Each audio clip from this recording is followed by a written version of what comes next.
un groupe. Il y a beaucoup de policiers là-bas. Bon, par exemple, s'il avait la volonté, comme il sait que c'est Cameroun toujours, vous ne pensez pas que c'était plus facile pour lui ces jours-là de mettre la main sur cet élément? Je ne sais pas. Je ne sais pas. Et les jours qui ont suivi? Je n'étais pas là. Non, lui, personnellement, il ne pouvait pas le faire, selon vous? Peut-être qu'on va lui poser la question un jour. D'accord. Effectivement, vous avez déclaré aussi, c'est à ma descente du véhicule que je lui ai montré les débris de mes appareils. Oui. Il m'a demandé qui l'a fait. Tu peux me l'indexer? Je lui ai dit non. Je ne pouvais pas. Très bien. Plus loin, toujours dans votre déclaration, pour ma compréhension, en quittant le véhicule des policiers, j'ai entendu quelqu'un dire « il y a un mort ». Effectivement, il y avait un mort qui gissait dans une mare de sang que j'ai vu où s'abrite la police routière au carrefour du stade. Vous le maintenez? Oui. C'était à quelle heure? Comment? C'était à quelle heure? À quelle heure? Un peu après 9h, avant 10h. Avant l'arrivée de la foule ou la foule était avant déjà? d'arriver. Non, non, ils étaient déjà dans le stade. Non, c'est au retour des policiers qui avaient quitté les lieux quand la foule est arrivée. Okay. C'est au retour des policiers qui s'est replié vers l'université. C'est à leur retour, policiers et gendarmes, qu'il y a eu cette victime-là. Quand Kebro a dit charger, c'est là qu'on m'a arrêté. Dans la pagaille, là, matraque, gaz lacrymogène, coup de pied, etc. C'est là qu'on m'a arrêté. On m'a embarqué. Maintenant, en quittant, quand Bafoué m'a fait descendre le véhicule, en venant vers le carrefour, j'ai entendu dire quelqu'un dit il y a un mort. J'ai regardé, il y avait un mort. Et par la suite, il y a eu plusieurs morts? Non, ça je ne sais pas. Pas là-bas. D'accord. Pas sur place. Vous avez été effectivement mis à genoux? Oui. Avec M. Amadou Diallo? Et un autre jeune handicapé de Liberté FM. Et c'était à quelle heure à peu près? 13h, je ne sais pas, 13h, midi 30, midi 13h. Ça, c'était après les événements? C'est quand nous sommes sortis du stade, quand nous sommes sortis de notre cachette. À la sortie, vous, personnellement, c'était avec la bousculade ou vous avez eu la chance de sortir tranquillement? On est sorti dans la bousculade, vers la porte du nord, où rentrent les footballeurs, si tu connais bien le stade du 20 septembre, où rentraient les footballeurs là. Nous sommes sortis par là-bas. Je voulais aller monter sur le mur pour aller vers les rails, Madina, mais je ne pouvais pas grimper le mur, c'est très haut. Alors, je suis parti vers la tribune, derrière la tribune. C'est là-bas que j'ai rencontré Amadou. Après, nous sommes allés dans une cachette, on est sorti de là-bas après. Des caporaux là, nous ont mis à genoux 5. Ils nous ont mis à genoux, ils voulaient nous faire la fête. Okay. Alors, on était à genoux, parce que moi j'ai dit je ne me mets pas à genoux, je suis journaliste, je ne me mets pas à genoux. Amadou était déjà à genoux. Et le jeune Liberté FM. Moi j'ai dit je ne me mets pas à genoux parce que je suis journaliste, je ne suis pas manifestant. Alors, ils m'ont tapé dans mon dos, je suis tombé dans la boue. Justement, ces caporaux, c'était des bérets rouges? Bérets rouges. Des bérets rouges, cette fois-ci? Oui, rien que des bérets rouges. Et ça, c'était à la sortie du stade? Non. Dans l'enceinte? Dans la cour du stade, pas dans la cour du stade. Attends, Maître Béa. Attends, il faut qu'on se comprenne là. Oui, tout à fait. J'ai raconté, j'ai dit quand je suis sorti du stade, de l'intérieur du stade, de l'aire de jeu. Tu connais où il y a le gazon là, non? Tu connais là-bas? Tout à fait. On était déjà sorti de là-bas, derrière la tribune. D'accord. On est allé nous cacher quelque part là-bas. Okay. Entre la tribune, où il y a le terrain de tennis et basket, vers l'université Nasser, dans la cour du stade. On était caché là-bas. C'est quand nous sommes sortis là-bas qu'on nous a arrêtés. Yeah. Chemin Ramara Bangoura. Oui. Votre dernier lieu d'habitation. Est-ce qu'il y avait beaucoup de blessés, vous l'avez dit? Il y avait beaucoup de blessés, mais nous sommes arrivés les premiers. D'accord. Parmi les blessés, vous n'avez pas vu... Je connais personne. Non, des violés, par exemple. Violés, non. Des dames violées. Il n'y avait pas de femmes là-bas. Ces blessures-là étaient mortelles? Une blessure, c'est une blessure. Vous n'avez pu identifier... Je n'ai pas vu une tête coupée.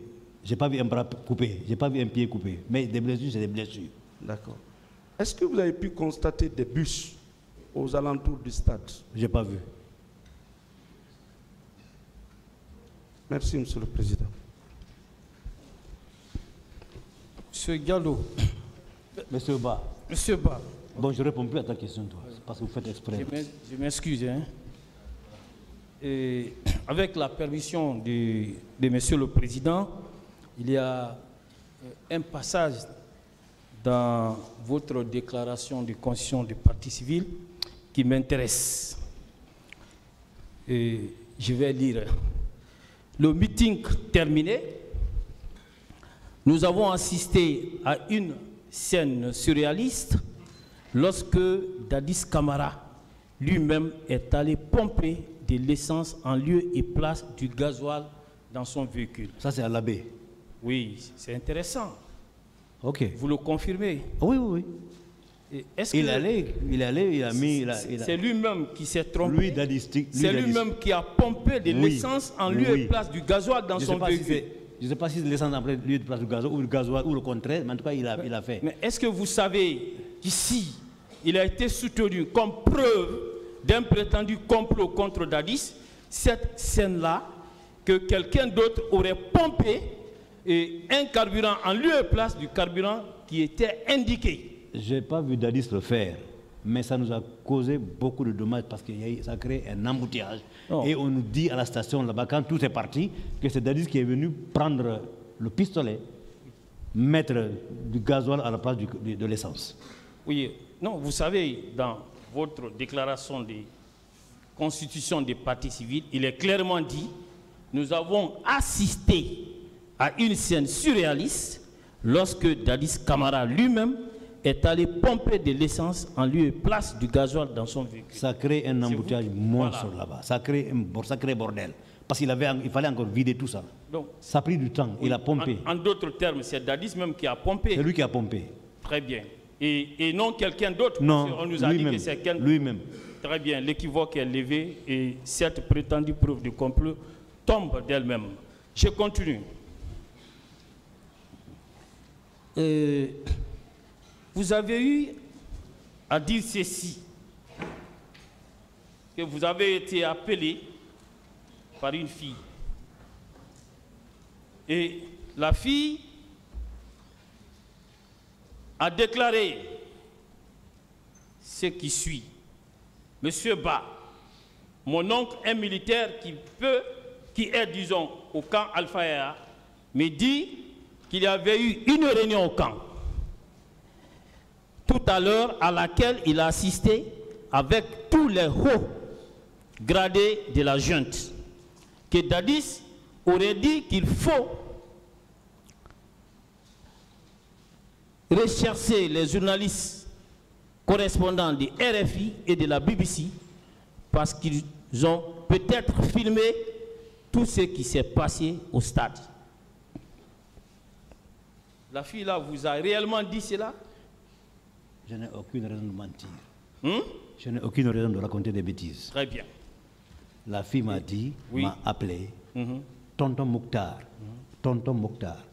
Mon oncle m'a dit qu'il y a une réunion, qu'il sort d'une réunion au camp Al-Fayaya, parce que lui-même, il est de la junte. Mon oncle sort d'une réunion au camp Al-Fayaya à laquelle il a assisté, que Dadis a demandé et RFI et BBC dans tout ça. Je la cite maintenant, je la cite mot par mot. Et RFI et BBC dans tout ça. Quelqu'un lui aurait dit, ils étaient au stade mais ils sont sortis.